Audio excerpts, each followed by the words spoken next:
Hello, wonderful people. Will Thunder Talks here with another video today.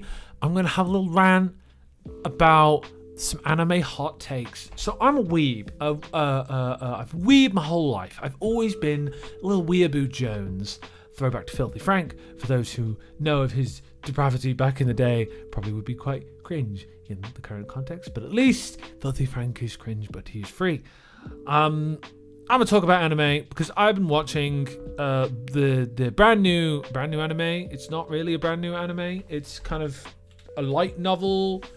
I'm gonna butcher this so you can laugh at me.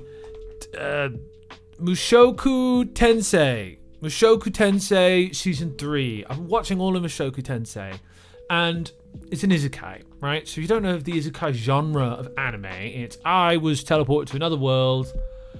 Something to do with another world. Often they have really long titles, and the titles are silly, like I was reincarnated as a refrigerator in another world, or is it weird to pick up girls in a cave or something like that.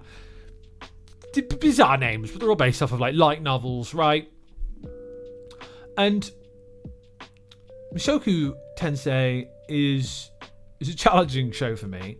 Because initially I watched season 1, and so for those of you who don't know, it's an isekai, drops in another world, he's born as a new baby. Rudius Grey Rat is the main character. And it exposes a lot of what I really find frustrating about anime. Initially I was quite disgusted by Rudius's character. But I think usually I can't make it through an isekai and finish an isekai, right?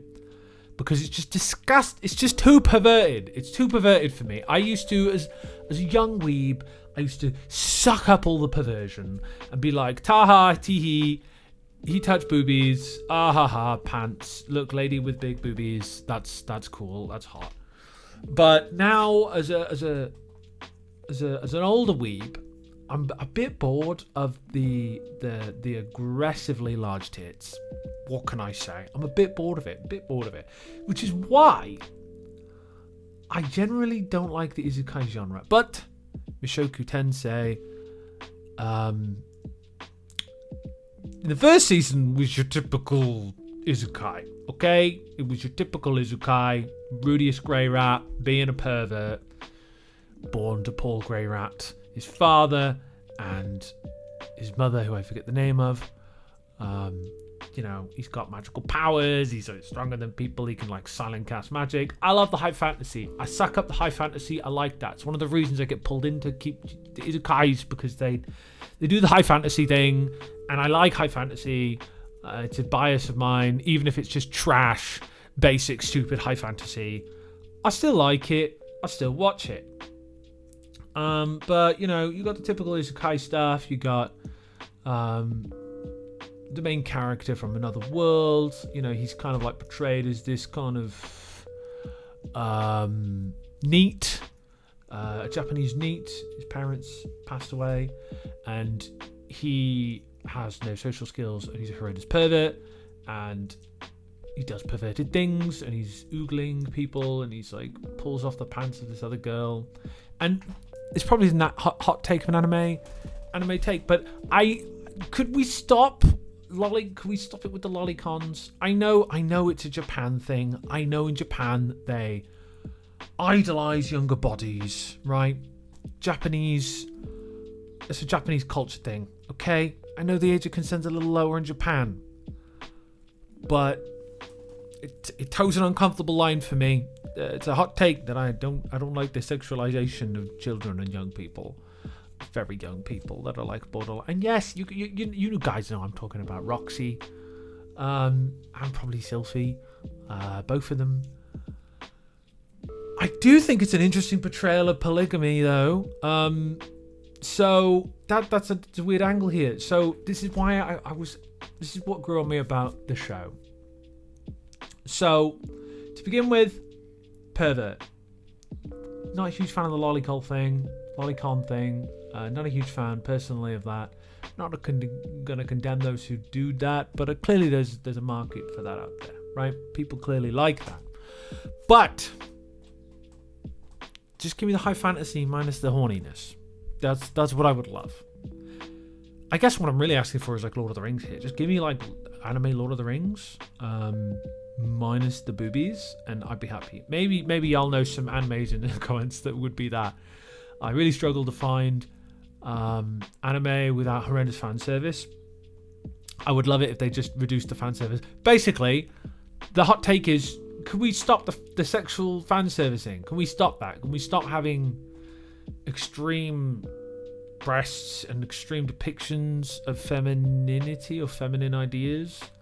I'm sure a lot of people won't like that. I'm sure a lot of incels love that vibe. They're like, why aren't all women massive tittied monsters?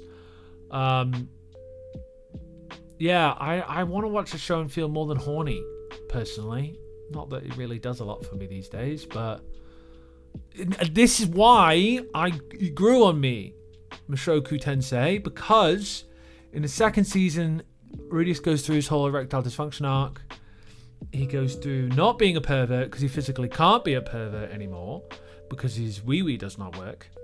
And then we get some insight into kind of his traumatic background and like him being strung up, bullied and abused by the bad people because he was just shut in. He was neat. He couldn't go to school anymore. And then we have the kind of growth arc of Rudius Grey Rat still being like horny, but like not being like a complete grotesque perv. And then we see, I guess, Eris on her arc in season 3. She's doing it. I don't like that she's just doing it for Rudius. I'd like some strong female characters. What can I say? I love a strong female character. I might be the only guy. Maybe that's my type. Maybe that's what I'm into. Strong female characters. Sorry about that, guys. But I would love just ladies doing their own things, being on their own quests. Yeah, you kill Allstat, the dragon god, Eris, do that.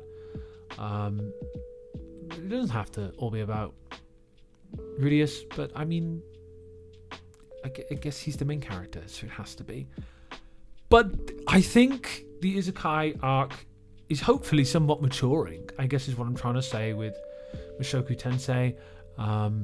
I love anime. I love the art style. I love the art form. I love a lot of the kind of wise themes that can be in a lot of animes. I do love a smashy bam bam poom poom extraordinaire of big strong power boom, but I just knock the horny down a little bit. I want stakes. I want characters that struggle. I want three-dimensional characters. Rudius became a three-dimensional character. That's what kept me watching. I was like, damn, this guy's struggling. He had a really tough previous life, and now he's like trying to figure out how to be a human in this new world, and he loves that world and he doesn't want to leave. That's character development. I like that. Do more of that. But it doesn't have to be really horny all the time. Stop. Bring the horny levels down a little bit. Just a little bit, please. I know it's a watch economy. I know if there's no horny, people won't watch it because they won't want to jack off to it. But like, please just bring the horny down, or somebody in the comments suggest me an anime that's not just rampantly horny. I feel like I have to excuse the level of horniness all the time. I mean, there's some... I'm trying to think of animes that aren't at least some kind of horny at some point. My Hero Academia, is that horny? There's a couple characters that are designed to make you a little horny, but mostly... there's a couple characters that are kind of horny. Mineta, I'm thinking about. But whatever. My hot take is, get the horny levels down, get the three-dimensional characters up. That's how I'd like the sliders to move in anime. Love the art style, love a lot of Japanese culture, but I guess that aspect of Japanese culture of being attracted to pubescent women, I don't like that so much. What can I say? I like humans with lady forms that aren't just extremes, just like kind of normalish bodies. But maybe that's unrealistic for me to want. Maybe I should just watch live action. But I do love anime art style. I am conflicted. That's my hot take. That's what I'm going to leave you with here today. That's my anime hot take. You've been wonderful. I've been Will. Hopefully a less horny anime fan. Hopefully you too. Take care, and I'll see you in the next video. Bye-bye.